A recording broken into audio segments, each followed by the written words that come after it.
let's talk about how to shrink thyroid nodules naturally. Now, before I get into it, I want to make a disclaimer. This is not meant to replace your medical care. Check with your doctor before taking any of this advice. This information is just to give you more data. So when you do your evaluation of what to do, you have both sides. You have the medical side and you have the alternative side.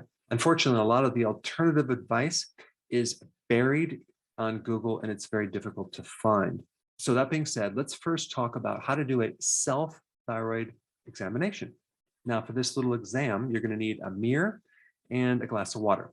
Okay, so the first thing you want to do is identify where the thyroid is. So if I take my finger and come down my neck right here, this little bump right here, that's the Adam's apple. It's actually called the thyroid cartilage, even though the thyroid is not in that area, it's lower. Okay, now if I take my finger and keep coming down a little bit more, I'll go right into a little indentation right here. Okay, now from this point down through here, I'm going to be feeling these little rings of the trachea.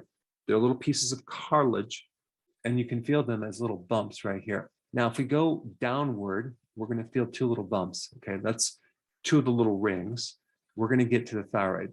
So if we go down two and just put your finger right there, and then also right through here at the bottom of where your collarbone joins, that's where the thyroid is. It's right here. And it's like a butterfly. You have these little wings with a little centerpiece set right in the center. Okay, so the thyroid is right through here. And if you put your fingers on it, okay, and you swallow, or you drink water and look into the mirror, it'll raise up a little bit as you drink water.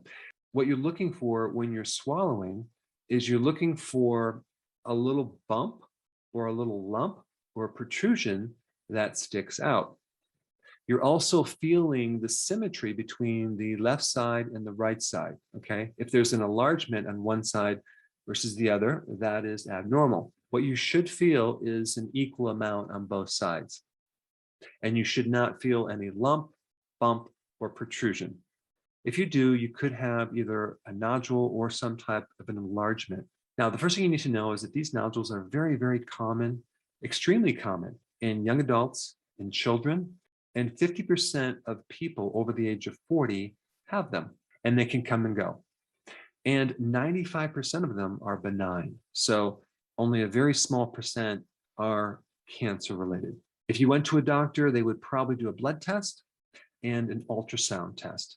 And they would look at the thyroid hormones. They would also look at antibodies, because 90% of hypothyroid conditions are Hashimoto's. That's an autoimmune condition where there's inflammation. And in the condition Hashimoto's thyroiditis, there's this little itis, which means inflammation. And so you're going to see more nodules in Hashimoto's. Now, I've done a lot of videos on hypothyroid conditions and the symptoms and what to do. When we discuss Hashimoto's, we're really talking about an autoimmune condition more than a thyroid condition itself. And what triggers Hashimoto's is your immune system going out of whack more than anything else. That can come from severe stress or trauma, where stress or shock, like for example, let's say you lost a loved one, can literally put your immune system into a state where you're susceptible to getting all sorts of problems, especially autoimmune. But let's go through the 6 things that can contribute to thyroid nodules. The first thing that I would do is I would eliminate all dairy to see if your thyroid nodule disappears, because dairy has a lot of different hormones and it can stimulate the growth of your thyroid.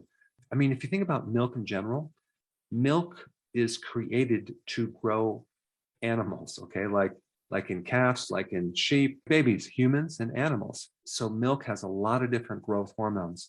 And so if you're consuming milk, that can be a contributing factor. So just by avoiding dairy, you may find these nodules disappear. The second thing is gluten. Now, if you've been watching my channel, you're probably not consuming gluten. But for those of you that are new, gluten is in grains. It's a protein in grains, and it is majorly associated with Hashimoto's.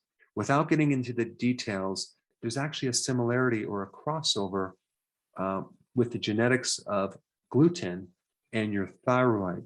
In other words, if you consume gluten, your body is going to identify that dietary gluten as an external invader, a pathogen, and start developing antibodies. And it can actually then cross over.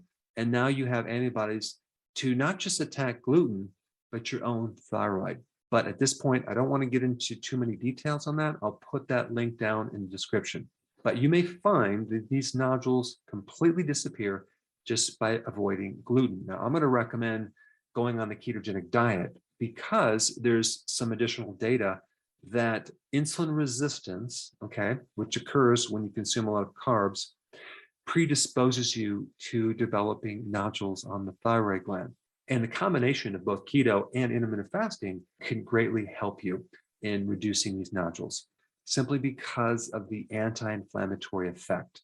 Now, as a side note, vitamin D is really beneficial for Hashimoto's, especially when you're taking about 30 or 40,000 international units of vitamin D. But I have not found any type of causation between low vitamin D and thyroid nodules. But I will say, if you have autoimmune diseases, you're going to be deficient in vitamin D. So vitamin D can help you. All right, number 3, selenium deficiencies.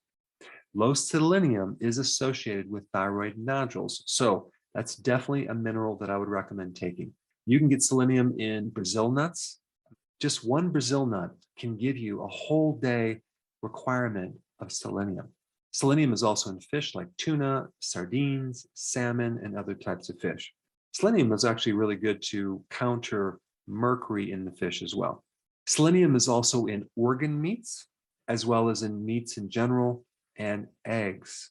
Now, a lot of people think that you should take iodine if you have a nodule, and they may or may not be correct with that, because if you take excessive amounts of iodine, you can actually create nodules. So iodine may help you if you have a deficiency, but if you're already taking a lot of sea kelp, for example, I wouldn't recommend taking more sea kelp or iodine because that could be causing it. So here's my viewpoint with iodine. If you're already taking a lot of sea kelp or iodine and you have these nodules, then you need to reduce that. If you haven't been taking sea kelp or iodine, I think a little bit of sea kelp might help you in reducing the size of the nodules. And the cool thing about sea kelp is it has selenium as well as iodine. And the next mineral I'm going to talk about, which is zinc. A zinc deficiency can increase your susceptibility to getting these nodules. Now, where do you get zinc? Well, it's in red meat, it's in shellfish, and oysters, and it's in a lot of other foods as well. If you decide to take a supplement for selenium or zinc, I'll put the values down below of what I recommend. All right, number 5, estrogen dominance. If you have too much estrogen, because the thyroid has receptors for estrogen, that can cause nodules.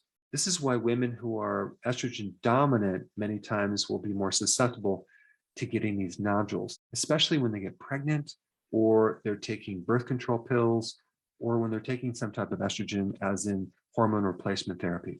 So if that's your situation, get with your doctor. Maybe you could come up with some other form of birth control pill or some other natural hormone replacement therapy, because estrogen does affect the thyroid very greatly. And there's also a lot of natural remedies to help lower estrogen. I will put that link down below too. All right, number 6, there's an interesting study, which I'll include, that talks about a combination of using turmeric, which is very anti-inflammatory, spirulina, as well as boswellia. So a combination of these 3 things showed significant reduction in thyroid nodules. You can read the research down below, but I wanted to give you some strategies and some simple things that you can do using natural remedies. Now, if you have not seen my other thyroid videos, I put a good one up right here. Check it out.